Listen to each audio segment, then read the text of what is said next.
When we click on a particular light fixture of the ceiling, we can see that these two spheres can be repositioned and its intensity changed according to how bright we want the light fixture to be. However, for the ease of designing and overall planning of number of ceiling lights for a particular room, it would be better instead to keep the light source intensities and positions of the light fixture as a default. Because when you take a look at the lights menu and the properties therein, you can see that the distribution as well as the intensity of each light source in the fixture is such that a diffuse light will be spread equally and uniformly along the height of the room. Therefore, for the ease of the user, the only thing to consider would be the number of light fixtures to add in the room overall. For example, in case 1, where 9 lights have been added, you can see that the room has become far too bright. In case 2, you can see that 6 lights have been added, resulting in the most adequate overall brightness of the room, whereas case 3, where there are only 4 lights added, has resulted in the room becoming very dull. In all three cases, you can see that the lights are far too close to the wall, creating unseemly light spots on the opposing walls as well. In this case, the best way to determine the number of light fixtures to be added is to create a grid. An important thing to consider is that when you're placing lights, they should be at least 1000 mm from the nearest vertical surface, be it a wall or a row of cabinets, as well as 1000 mm away from each other.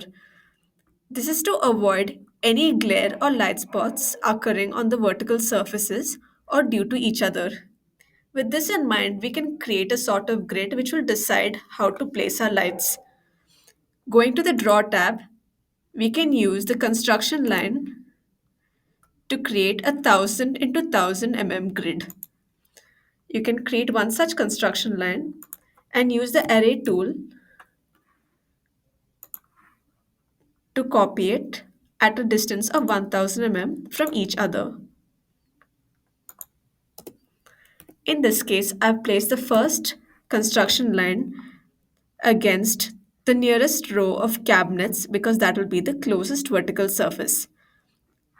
Keeping the distance at 1000 in the left hand panel, I then click on the grid lines and move my mouse downwards to create the lines.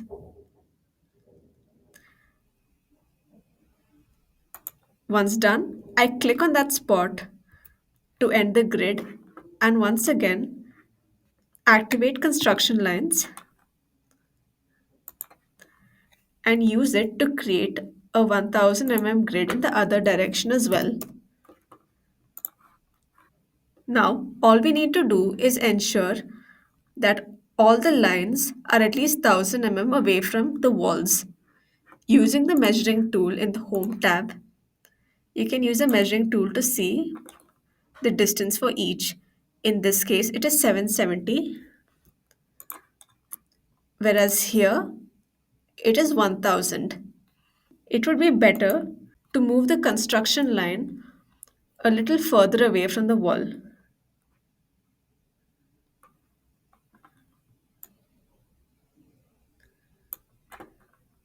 In this manner, we can play around with the grid lines.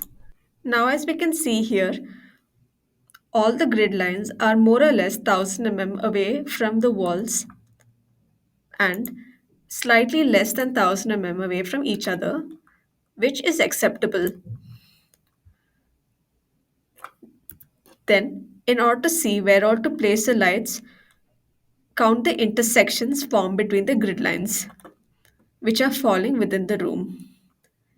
In this case, there are 3 rows of intersections here, as well as 3 columns, which means we need 3 into 3, that is 9 ceiling lights overall. We can then click on the lights option and place a ceiling light onto one of the intersections.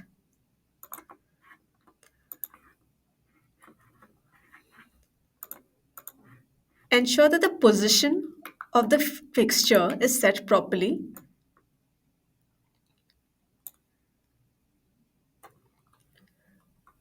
Before copying them to the other intersections, because once you have copied them, you cannot collectively change their position.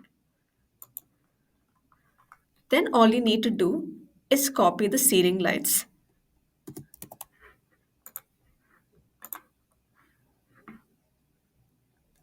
Set it to graphical, and you can keep copying the ceiling lights.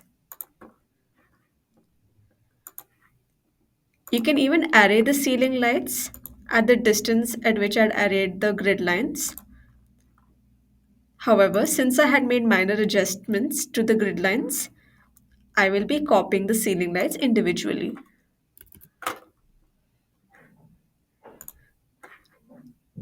This placement of ceiling lights will give you a rough idea on the number of ceiling lights that will be sufficient to illuminate the entire space properly. Adjustments can be made later on, but as a benchmark, you can always use the grid line system as a thumb rule to plan your first set of lights. Whatever positioning you need to make later, you can make those adjustments even after the render has been run or at any point in your designing.